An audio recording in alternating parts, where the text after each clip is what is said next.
folks, welcome back to my channel. If you're new here, welcome. My name is Natasha and I do book things here. So today's video is a video that I have been very excited to film. Something that I decided to do in 2018 as like a personal book related challenge for myself. That is my TBR star jars. These little paper stars that I folded from strips that look like this. 2 vases, both consist of all of the books currently on my TBR shelf. I don't know how many there are. I want to say there's probably 150, maybe more. I don't know, at least 120. So I'm thinking it's closer to 150. Now, these are the ones that I have that includes Christmas gifts. I do have a book outlet order coming in, so I will be adding books to that. Yeah, so I'm gonna kind of talk to you guys about these, and then because it's now January, I'm gonna pick some of these and we're gonna see what books I'm reading in January. So some of you guys who might know me a little better know that I'm a mood reader, so you're probably like, the fuck are you doing? Basically, this is a challenge to myself. One, I think it looks cute, but I find because I'm a mood reader, I typically am grabbing books that I'm like, ooh, excited for, and then I get like, you know, ADD, and then I'm like, ooh, excited for this, or like I bring in new books, ooh, excited for that, and I'm constantly just grabbing things that I'm otherwise excited for. What that means is that there's books on this that I was at one point really stoked to read, but have been forgotten because, you know, you accumulate new stuff, more stuff, and it sort of trickles like that. So what I want to do, I read 80 books from this TBR shelf, and I only want to bring in 3 new releases a month. So you're like, okay, how do these play? Well, I figured I'm going to draw 4 for each month, because typically I read anywhere from like 10 to 15 books a month. Right now, it might slow down once I get like employed, but for now. And because I'm picking 4 instead of like 1 and then another one and then another one, I can take those 4 books, and in that month I can decide which one I want to read first, which I feel like is gonna help me get through books that I kind of forgotten about. So if you're looking at these, you might go, okay, well they're all different colors, why? So I have 5 different colors and they sort of are different genres. Now, because I'm trash, not all of them are like perfectly in the right genre or are the right color. These are my list, so I'm gonna tell you guys kind of what each color means. So I think I have the most pink, which are contemporary and YA books. Then we have orange, which I wrote romance, weird, dystopian, and adult books. There's gonna be a couple in each of these as I draw that you're like, that so doesn't suit that genre. I know. I wasn't doing it to like be perfect about it. I'm just doing it to kind of take like a visual note kind of what I have. Then blues are nonfiction and historical fiction. I feel like I accidentally put some like adult books in this as well. Then green is horror, mystery, or thriller, which is obvious. And yellow is sci-fi or fantasy. And again, some YA stuff I put in this, some I put in contemporary, I don't even know. Yeah, so what I'm gonna do is I'm going to shake the shit out of these and like actually get in the bottom and sort of mix them up. I put them all on my bed and like actually mix them around, so I feel like there's a good mix of them in there. I'm gonna pick 2 from this one and I'm gonna pick 2 from the other one. So I'm not gonna look. Okay, what did we get? So we got pink, so it's obviously a contemporary or YA. So let's see what we got here. See, this is the fun part. This is where I get to see what the frig I'm reading. Okay, we have Running in Heels. Alright, I have to find it now. So this is a contemporary. It follows a story between 2 friends named Babs and Nat, which is like my nickname, so that's kind of fucking cool. And basically her friend is getting married and she's dealing with like her own sort of like personal life drama. Something about an affair, her parents' divorce, something about lasagna, something about self-discovery. That is one of the 4 books for this month. Alright, let's get in there. Alright, we got blue. Okay, this is what scares me. The blues scare me because I don't have very many blues. In blues, I wrote as nonfiction and historical fiction, which are 2 things I don't read very often. So this is what's fun about this jar already, is like I'm grabbing stuff I probably wouldn't ever have read in January. So let's see what this is. Doopy doopy doop. Oh god.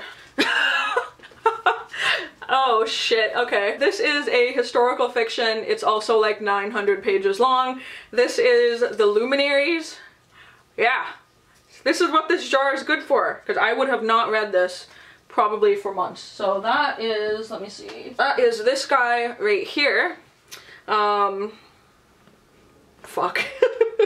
This is 800 pages. Great. And this is set in 1866. Oh god, okay. So it says it's 1866 and Walter Moody has come to make his fortune upon the New Zealand goldfields. On the night of his arrival, he stumbled across a tense gathering of 12 local men who have met in secret to discuss a series of unsolved crimes. The town's wealthiest man has vanished, a prostitute has tried to end her life, and an enormous fortune has been discovered in the home of a luckless drunk.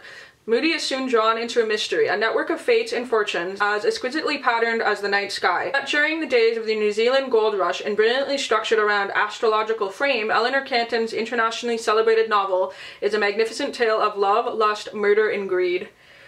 Boy, okay, so there's a reason why I haven't actually read this yet. One, it's giant. Two, I've heard this is like really complex and like you have to really pay attention. Also, I don't like that there's a character chart telling me who all these people are. That scares me. We're gonna try. Now we're gonna pick two from this one. Alright. Okay, we got another pink, which is YA Contemporary, so that's looking good. Alright, let's see what we got here. I don't know what that says yet. Help if I would have wrote them in handwriting that I can actually read.